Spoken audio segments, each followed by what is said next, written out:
next adventure starts in Sterling, Massachusetts, and explores the southernmost portions of the Neshoba Valley and the old Mass Central Railroad.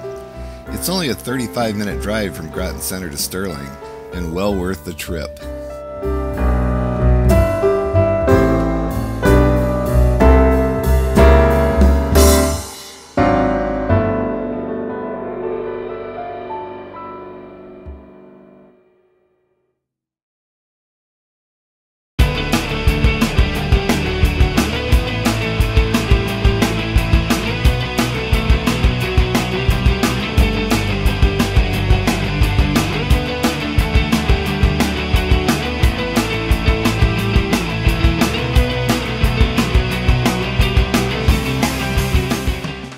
The Massachusetts Central Railroad was chartered in 1869 to build the line from Boston west to Northampton, Massachusetts. This line was the route of the commuter train that brought Governor Calvin Coolidge, later President Coolidge, to the State House every day from his home in Northampton.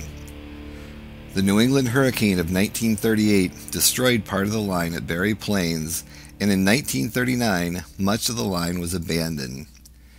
Since 1997, dedicated volunteers, property owners, and government agencies in 24 communities have worked together to create the Mass Central Rail Trail. Today, about 25 miles of the 104-mile trail are open, and more is scheduled to open soon.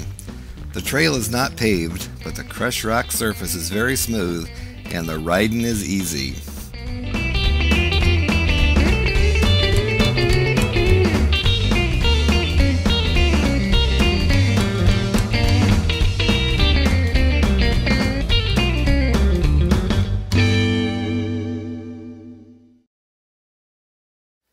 One of the most interesting places on the Mass Central Rail Trail is the Wachusett Reservoir.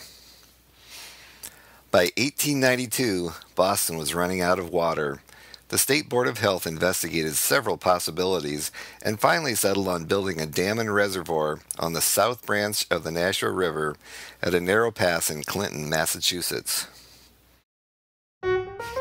At the same time, the Mass Central Railroad was rerouted to 4.5 miles of new track, including a new 1,100-foot rock tunnel adjacent to a 917-foot long steel viaduct. This viaduct would carry trains 133 feet in the air across the Nashua River Valley next to the new dam.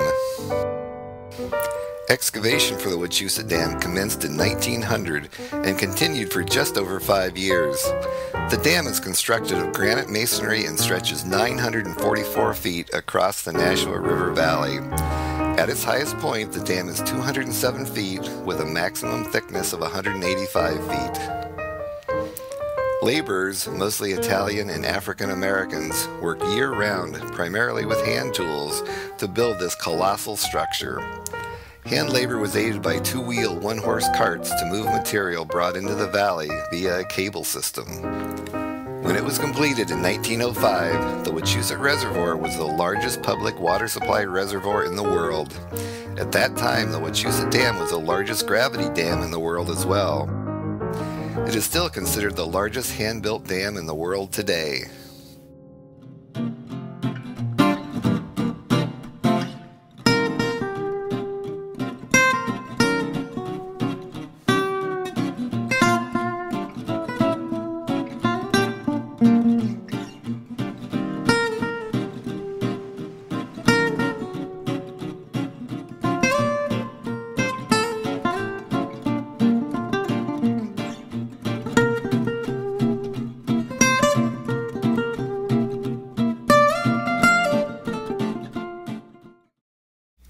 Sterling was once part of the territory of the Nashua Indians.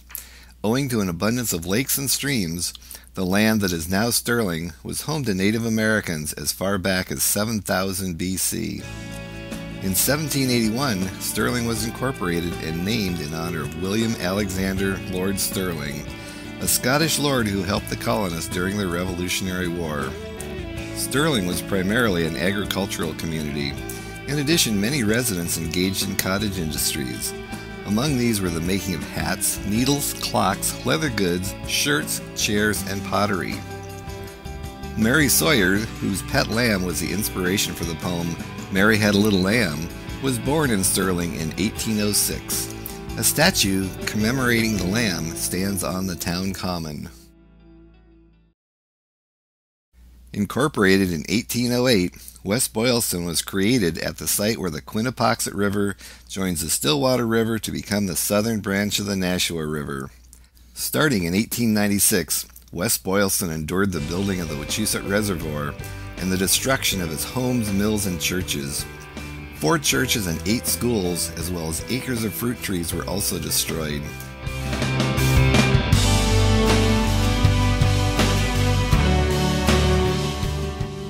The impressive Old Stone Church is the last remnant of the town that once nestled in this valley.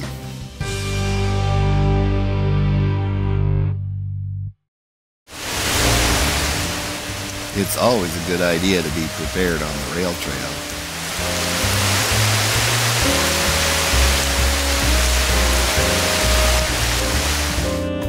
And you should always check for rainbows after it quits raining.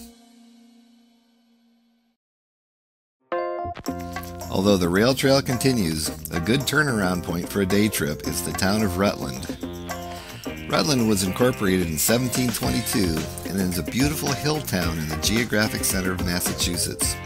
At 1,200 feet above sea level, Rutland has the highest elevation of any community between the Berkshires and the Atlantic Ocean. Known for its clean air, the town grew up as a health resort in the 1880s. During the onslaught of tuberculosis, Rutland became famous for its healthcare industry and fresh air living environment.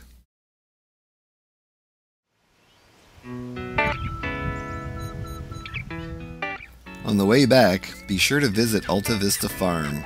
The farm was carved out of the New England forest on a hill in 1724. It was operated as a dairy farm until 1965. The bison arrived in the fall of 1968 with the purchase of 2 heifer calves from South Dakota. Today, you can enjoy the beautiful hilltop views and watch the bison quietly grazing. From there, it's almost all downhill back to West Boylston.